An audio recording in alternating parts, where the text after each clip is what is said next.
Mereka melihat, mereka mendengar, mereka pun merasakan. Inilah mereka melayani dengan sepenuh hati.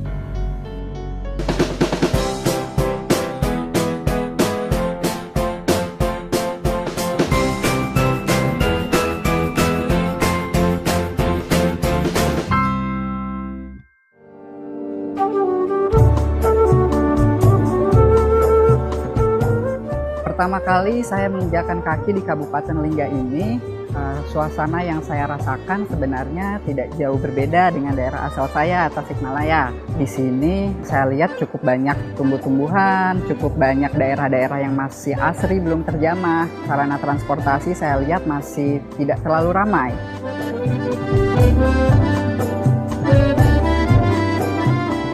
Halo semua, saya De Ilyas Mukmin. Saya adalah dokter lulusan dari Fakultas Kedokteran Universitas Indonesia tahun 2014. Saya lahir di Semarang 24 tahun yang lalu. Tapi ayah saya asli dari Tasikmalaya, ibu saya juga asli dari Tasikmalaya. Masa kecil saya dulu mungkin bisa dibilang sangat jauh dari paparan dunia kedokteran. Bahkan karakter saya sendiri bisa dibilang sangat tidak cocok untuk menjadi seorang dokter. Internship adalah program dari Kementerian Kesehatan yang mewajibkan semua dokter baru untuk ditempatkan di berbagai daerah di seluruh Indonesia dalam rangka pemahiran kompetensi dokter. Awalnya ketika tiba di Kabupaten Lingga ini, saya sempat kaget dengan kondisi masyarakat sekitar karena memang di sini sebagian besar etnisnya Melayu. Terutama yang menjadi masalah saya adalah mengenai cara berbicaranya, logat Melayunya yang sangat kental sekali. Walaupun secara umum masih menggunakan bahasa Indonesia, tapi terkadang saya tidak bisa benar-benar memahami maksud pembicaraan dari masyarakat sini.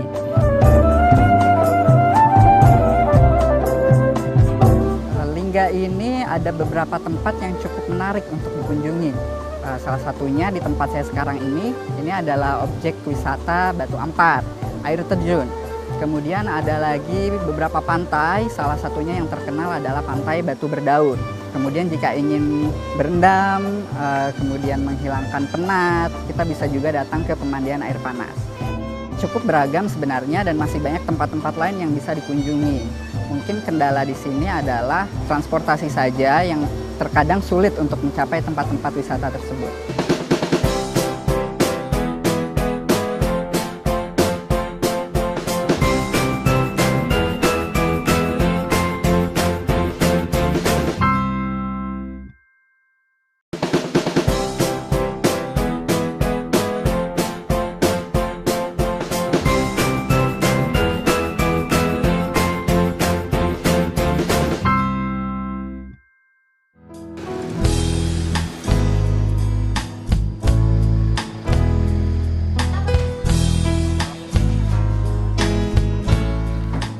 Sekarang saya ada di Puskesmas Dabu Lama. Ini adalah tempat saya internship.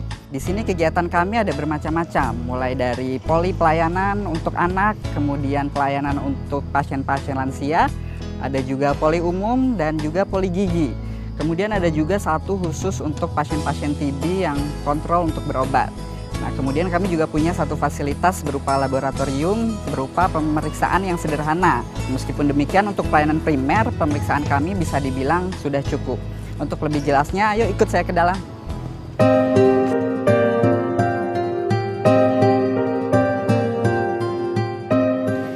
Ibu Isa, ya. Kenapa ini, Bu? Banyak pula yang kayak gatal badan. Punggung. Sampai kaki menjalar? Iya. Ini tekan-tekan sakit enggak? Enggak dong.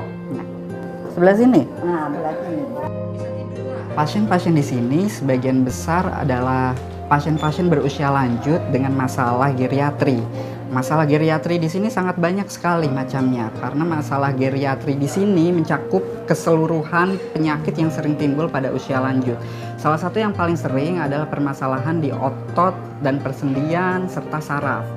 Faktor usia memang sangat berpengaruh, tapi di sisi lain gaya hidup juga cukup mempengaruhi. Untuk kondisi geografis di Kabupaten Lingga ini yang memang berupa kelautan, profesi masyarakat sini sebagian besar adalah nelayan. Dengan demikian, mereka harus setiap harinya mengangkut hasil jaringan mereka, mengangkut ikan atau berbagai kerang-kerangan, cumi-cumian. Punggung menjadi bagian dari tubuh yang paling banyak terkena beban. Akibatnya, selain faktor usia tadi, ditambah dengan ekstra beban di punggung, maka kasus-kasus low back pain di sini menjadi cukup tinggi.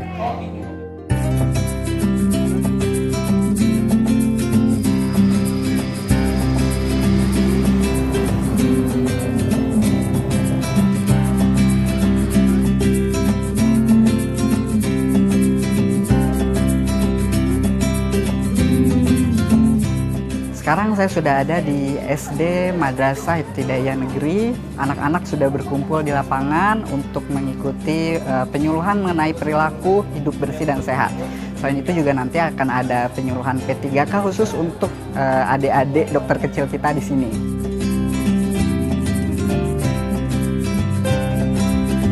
Assalamualaikum warahmatullahi wabarakatuh.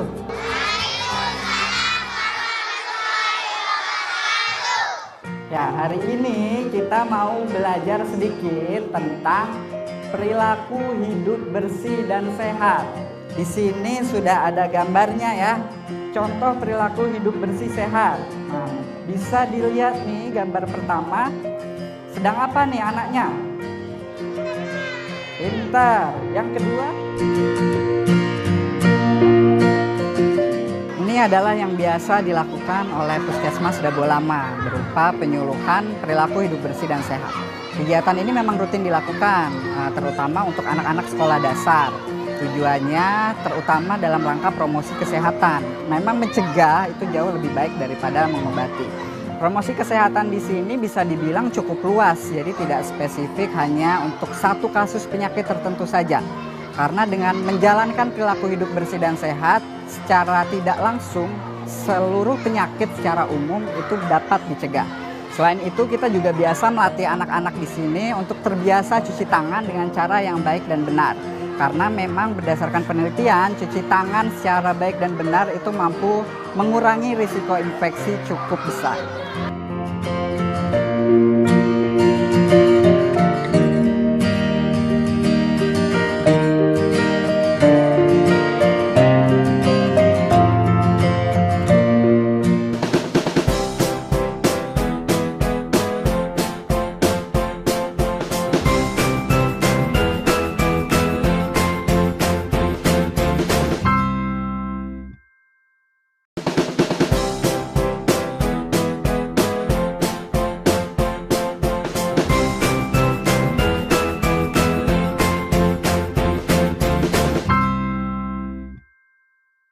P3K itu pertolongan yang pertama sekali sebelum kita lanjut datang berobat ke dokter, supaya penyakitnya atau kecelakaannya itu tidak semakin berat.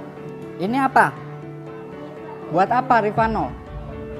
Bersihkan luka. Nah, betadin untuk apa? Ya memang untuk luka, tapi tujuannya juga sama macam Rifanol, untuk bersihkan juga.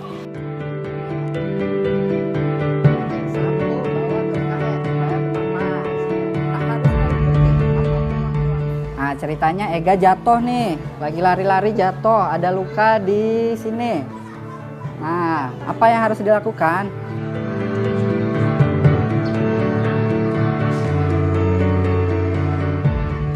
Nah, pakai kasa lagi ya, dikasih apa nanti? Tadi.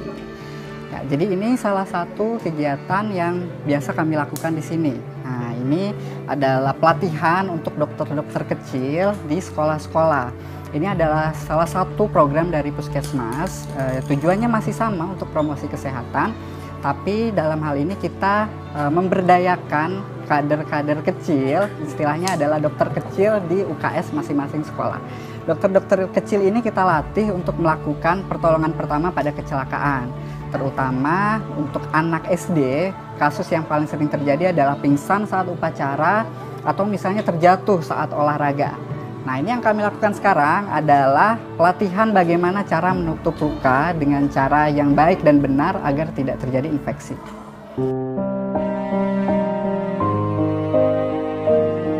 Pengadaan dokter internship di Puskesmas Dabok Lama dimulai sejak tahun 2013, yang pada awalnya berjumlah 5 orang.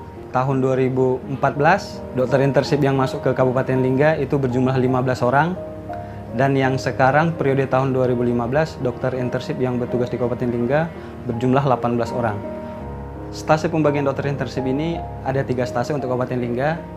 6 orang 4 bulan pertama berada di Puskesmas Dabok Lama, 4 bulan selanjutnya di Rumah Sakit Umum Dabok, 4 bulan selanjutnya di Rumah Sakit Lapangan Daik. Salah satu dokter internship yang bertugas di Puskesmas Dabok Lama adalah Dr. Ade. Keberadaan Dr. Ade beserta teman-teman sangat membantu untuk segala kegiatan dan program yang dilaksanakan di Puskesmas Dabok Lama. Apakah itu kegiatan yang dilakukan langsung ke masyarakat, dalam hal ini pelayanan ke masyarakat langsung, atau kegiatan yang dilakukan di luar gedung, seperti melakukan penyuluhan ke sekolah, melakukan penyuluhan ke tempat-tempat yang lain, yang intinya itu untuk memberi pelayanan tentang kesehatan masyarakat. Sangat besar manfaatnya bagi kami keberadaan dokter internship di Puskesmas Dabok Lama ini. Karena kita ketahui sendiri, untuk Kabupaten Lingga, Puskesmas Dabok Lama adalah puskesmas yang jumlah kunjungan pasiennya yang termasuk paling banyak dibanding dengan puskesmas yang lain. Apalagi kita di Puskesmas Dabok Lama ini hanya mempunyai dokter 2 orang. Dengan adanya dokter internship, itu sangat membantu pelayanan kita di Puskesmas Dabok Lama ini. Dr. Ade selama melakukan kegiatan internship di Puskesmas Dabok Lama sudah bekerja dengan baik, melaksanakan tugasnya sesuai dengan apa yang menjadi tupoksi dia sebagai dokter internship, dapat memberikan pelayanan, berinteraksi dengan masyarakat juga dengan baik, dan masyarakat juga merasa puas dengan pelayanan dokter internship di sini.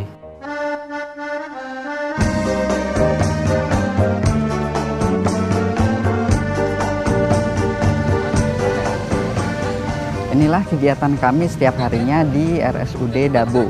Setiap pagi pukul 8 tepat, seluruh staf akan berkumpul di lapangan ini untuk melaksanakan apel pagi. Apel pagi ini bertujuan untuk memberikan semangat kepada seluruh staf dalam melakukan pelayanan kepada masyarakat. Setelah apel pagi, seluruh staf akan kembali ke tempatnya masing-masing dan kami para dokter internship akan menjalankan tugasnya sesuai dengan tempatnya juga. Nah, jadi nanti akan dibagi di 3 tempat. 1 orang akan berjaga di IGD RSUD, kemudian 1 orang memberikan pelayanan di poliklinik, dan 1 lagi akan melakukan visit ke ruang rawat.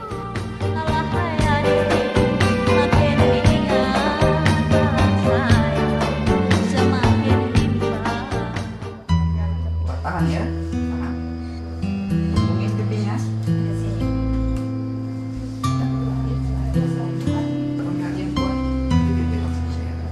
Bu, ini sebelumnya udah dijelaskan Ibu nih kenapa? Stroke. Ya, kalau stroke nih Bu, sekali kena, ini kan sarafnya ya Bu yang kena, saraf di wajahnya, makanya lemas gitu, mau bicara kurang jelas. Sekali kena saraf biasanya susah lagi Bu, mau balik lagi tuh susah. Tapi bukan berarti tak bisa, ada juga yang bisa balik lagi, tapi perlu latihan lama. Itu bisa bertahun-tahun, ada yang 5 tahun, ada yang 10 tahun gitu. Tapi tak usah menyerah gitu, dicoba aja terus, biasanya bisa juga lancar lagi. Bu Syarifah, Bu Syarifah, nah, coba buka matanya boleh? Boleh ya? Bu, sesak ya? Sesak? Nyeri dada tak? Ibu nih, jadi jantungnya tuh tak kuat untuk mompa. Akibatnya darah tak bisa ngalir. Makanya dia bengkak nih di kaki. Harusnya darah nih kan naik nih, dari kaki naik lagi. Ini numpuk di sini Bu, tak mau ngalir. Nah, yang jadi masalah di paru-paru. Paru-parunya juga sama nih, basah, kerendam sama cairan. Itu yang bikin ibu ini sesak. Ini dah sebulan. Diabetes mellitus merupakan penyakit metabolik yang semakin banyak kejadiannya ditemukan di Indonesia. Penyakit ini bersifat multifaktorial, sangat banyak sekali penyebabnya. Dia dipengaruhi oleh faktor genetik, biasanya dari riwayat diabetes juga di dalam keluarga. Tetapi di sisi lain, gaya hidup juga sangat berpengaruh. Gaya hidup di sini selain pola makan juga termasuk dengan aktivitas sehari-hari. Dengan pola makan yang tidak sehat, kemudian kegiatan aktivitas sehari-hari yang cenderung sedenter, maka proses metabolik di dalam tubuh kita cenderung melambat. Akibatnya, yang normalnya gula darah seharusnya bisa dipakai secara maksimal, maka terjadi kelainan karena kebiasaan kita yang kurang sehat, sehingga gula di dalam darah tidak bisa digunakan sebagaimana mestinya untuk aktivitas sehari-hari. Kondisi ini menyebabkan gula di dalam darah cenderung naik, dan akibatnya banyak sekali organ-organ di dalam tubuh kita yang mengalami kerusakan karena kenaikan gula darah tersebut. Salah satunya adalah gangguan pada pembuluh darah. Jika pembuluh darah mengalami sumbatan akibat pembentukan plak yang juga dipengaruhi oleh gula darah, maka darah tidak bisa mengalir dengan lancar, dan kondisi itu yang bisa menyebabkan terjadinya pembusukan pada kaki. Selain itu, infeksi juga sangat mudah terjadi pada kasus-kasus diabetes, karena tentunya bakteri manapun sangat memerlukan gula darah tersebut untuk bisa bertahan hidup. Dengan meningkatnya risiko infeksi ditambah dengan aliran darah yang kurang lancar, maka luka-luka pada pasien diabetes cenderung sangat sulit untuk disembuhkan dan bisa semakin meluas sampai mengalami kebusukan. Jika sudah terjadi kebusukan atau yang kita sebut gangren, mau tidak mau kita harus memotong bagian yang sudah membusuk itu untuk mencegah penyebaran infeksi.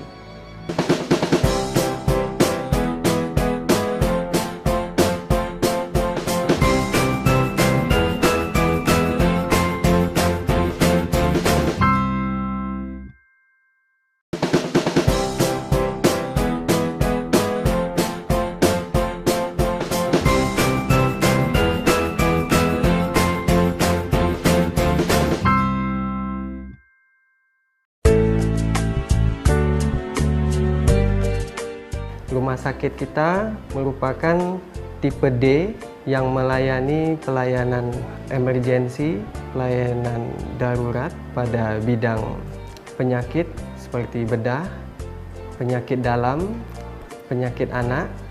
Kita di rumah sakit ini merupakan tingkat rujukan dari berbagai pulau, sehingga rumah sakit ini merupakan ujung tombak pusat rujukan di Kabupaten Lingga. Rumah sakit Dabuk kita ini berdiri sejak tahun 2011 yang mendapatkan izin operasional sejak tahun 2011. Adanya dokter-dokter intensif di pelayanan rumah sakit sangat membantu sekali kita melaksanakan pelayanan secara optimal dan secara prima. Dokter Ade yang kita kenal, beliau dari Universitas Indonesia, bekerja di unit rumah sakit kita itu sudah sekitar 8 bulan. Beliau dedikasinya sangat bagus sekali, sopan, santun, dan profesional. Hubungan antara pasien dan juga hubungan dengan manajemen rumah sakit, perawat, bidan, dan sejawat-sejawat lainnya sangat kooperatif dan juga sangat memahami keadaan dan mudah cepat beradaptasi di lingkungan rumah sakit kita ini.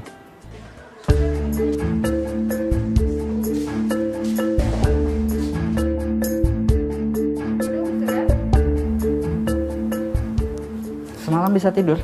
Batuk masih? Ada dahaknya tak? Tak ada, kering aja. Tadi pagi bisa makan? Tak muntah ya? Indonesia merupakan negara yang endemis penyakit tuberkulosis atau yang biasa kita sebut dengan TB, atau warga masyarakat awam biasanya menyebutnya dengan TBC. Kasus-kasusnya memang cukup banyak termasuk di Kabupaten Lingga ini. Sebenarnya penyakit ini sangat mudah disembuhkan, tetapi sayangnya banyak sekali pasien yang putus pengobatan, tidak selesai. Pengobatan TB ini harus dilaksanakan sampai 6 bulan. Dan itu harus terus-menerus dikontrol, baik dari pasiennya, kemudian keluarganya juga harus ikut mendukung, kemudian dari tenaga kesehatan juga biasanya sudah mempersiapkan sendiri, sudah memiliki program sendiri untuk selesainya proses pengobatan tersebut. Dan memang perlu ditekankan bahwa pengobatan tersebut harus benar-benar selesai karena dikhawatirkan akan terjadi kekambuhan dan yang lebih mengerikan lagi bisa terjadi resistensi obat.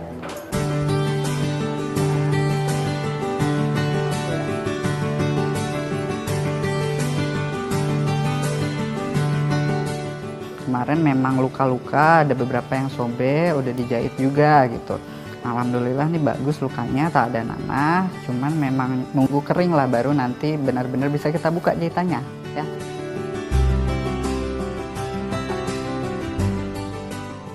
Tak bisa makan, keluar terus. Minum bisa nggak? Nggak muntah lagi ya kalau minum ya? Kadang muntah. Berhati-hatilah dengan semua benjolan yang muncul di tubuh Anda. Benjolan tersebut bisa bermacam-macam. Ada yang memang jinak, tapi ada juga yang ganas. Itulah yang harus kita waspadai. Salah satu yang sering terabaikan adalah benjolan di sekitar dubur. Memang banyak kasus-kasus benjolan di sekitar dubur itu disebabkan oleh hemoroid atau yang kita kenal sebagai ambeien ataupun wasir. Tetapi pastikan benjolan tersebut memang benar-benar ambeien dengan cara memeriksakan diri ke dokter. Karena pada beberapa kasus ternyata benjolan tersebut setelah diperiksa sama sekali bukan ambeien, tetapi berupa keganasan atau yang kita sebut dengan kanker. Dalam hal ini adalah kanker rektum.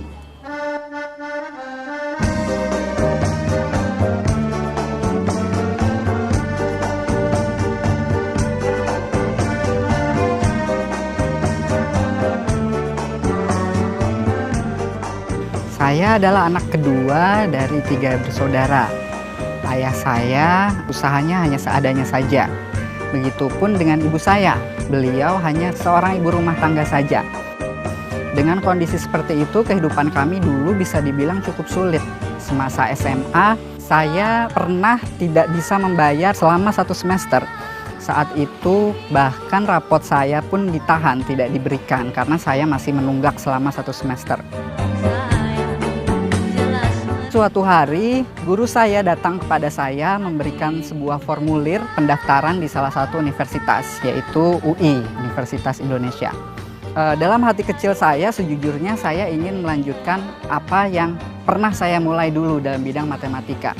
Saya ingin bisa berkembang lagi menjadi seorang guru, menjadi seorang insinyur, atau seorang ilmuwan. Tapi saat itu kondisi saya memang sedang tidak memiliki banyak pilihan. Apapun kesempatan yang datang kepada saya, selama saya bisa melanjutkan kuliah akan saya ambil.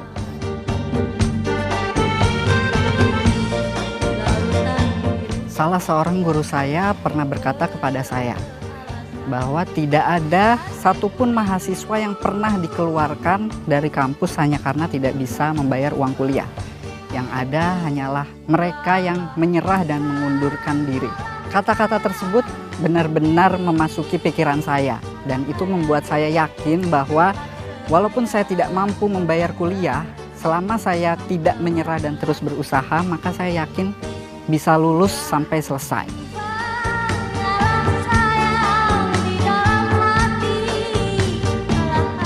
Dengan latar belakang keluarga saya, menjadi seorang dokter benar-benar hanyalah sebuah mimpi.